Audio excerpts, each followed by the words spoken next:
ഒരു വികസിത കേരളത്തിലേക്ക് നല്ല ചുവടുവെച്ച് നിൽക്കുന്നു. ഒരുപാട് നേട്ടങ്ങൾ എല്ലാ മേഖലകളിലും കൈവരിക്കാൻ നമുക്ക് കഴിഞ്ഞിട്ടുണ്ട്. അത് തുടരണം. ആ പുരോഗതിക്ക്, വികസനത്തിന് ഇടവേള ഉണ്ടാകരുത് എന്നാണ് ജനങ്ങൾ പൊതുവെ ആഗ്രഹിക്കുന്നത്. അതുകൊണ്ട് തന്നെ ജനങ്ങളാകെ എന്ന് ഞാൻ പറയുന്നത് ഇത് കക്ഷി രാഷ്ട്രീയ അടിസ്ഥാനത്തിലുള്ള തെരഞ്ഞെടുപ്പാണല്ലോ. പക്ഷേ LDF-നോടൊപ്പം തന്നെ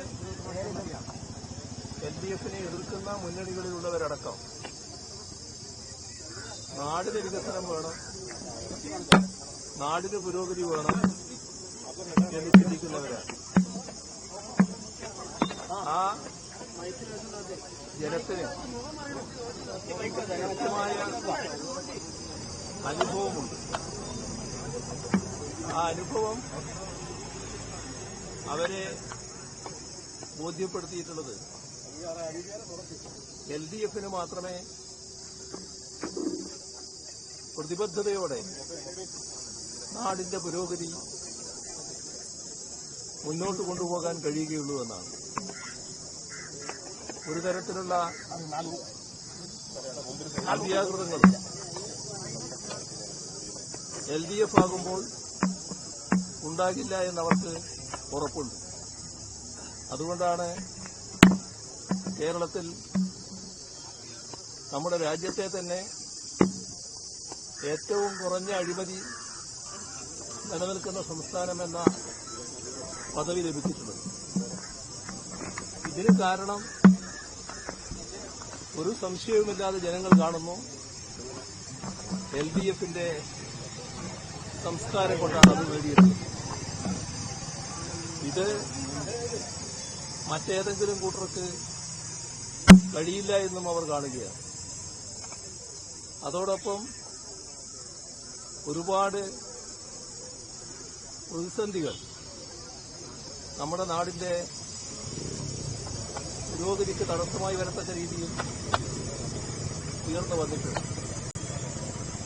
അതിലേറ്റവും പ്രധാനമായി ജനങ്ങൾ കാണുന്നത് ഭരണരംഗത്തിരിക്കുന്ന, ഭരണത്തിന് നേതൃത്വം കൊടുക്കുന്ന കൂട്ടർ തന്നെ പദ്ധതികൾ നടപ്പാക്കാൻ തയ്യാറാകാതിരുന്ന ഒരു കാലമാണ്.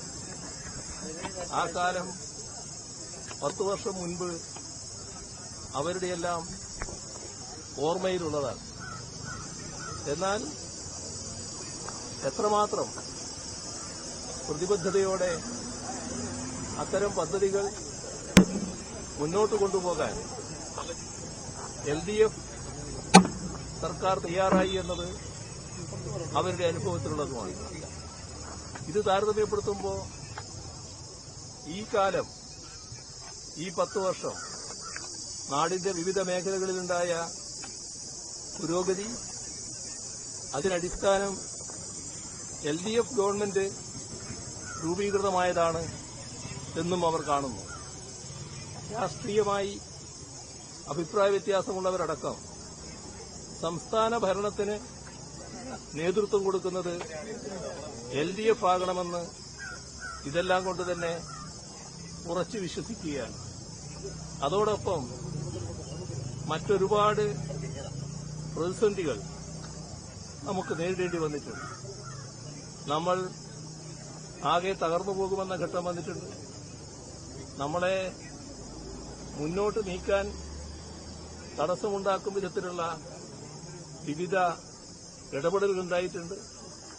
എന്നാൽ ആ ഘട്ടങ്ങളിലെല്ലാം വളരെ കൃത്യതയോടെ നാടിനെ മുന്നോട്ട് നയിക്കാൻ LDF-ന് കഴിഞ്ഞുവെന്നും അതെല്ലാം അതിജീവിച്ചുകൊണ്ട് എല്ലാവർക്കും മാതൃകയാക്കാവുന്ന ഒരു സംസ്ഥാനമാക്കി കേരളത്തെ മാറ്റിയെന്നും ജനങ്ങളാകെ കാണുകയാണ്. ഇതാണ് LDFന്റെ കരുത്ത്. ഈ കരുത്തിനെ പൊളിക്കുന്നതിനു വേണ്ടി ഏതെങ്കിലും തരത്തിലുള്ള വസ്തുതാവിരുദ്ധമായ കാര്യങ്ങൾ പ്രചരിപ്പിച്ചതുകൊണ്ട് ഫലം കിട്ടില്ല. ഇതെല്ലാം ജനങ്ങളുടെ അനുഭവത്തിലൂടെ ഉണ്ടാകുന്ന കാര്യമാണ്. ഞങ്ങളെപ്പോഴും ജനങ്ങളെയാണ് വിശ്വസിച്ചിട്ടുള്ളത്. ജനങ്ങൾ ഞങ്ങളെയും വിശ്വസിച്ചിട്ടുണ്ട്. ഈ കഴിഞ്ഞ 10 വർഷം ഞങ്ങൾ ജനങ്ങളോടൊപ്പമാണ് യാത്ര ചെയ്തത്. ആ യാത്രയാണ് ഈ തെരഞ്ഞെടുപ്പിലും തുടരുന്നത്. കഴിഞ്ഞ 10 വർഷമെടുത്താൽ 2016 ജനങ്ങൾ നൽകിയതിനേക്കാളും കൂടുതൽ സീറ്റാണ് 2021 LDFന് നൽകിയത്. അത് ഞങ്ങളുടെ പ്രവർത്തനത്തിനുള്ള അംഗീകാരം തന്നെയായിരുന്നു. ഒരു സംശയവുമില്ല, 2021 ലഭിച്ചതിനേക്കാളും കൂടുതൽ സീറ്റാണ് ഇത്തവണ ജനങ്ങൾ LDFന് നൽകാൻ പോകുന്നത്.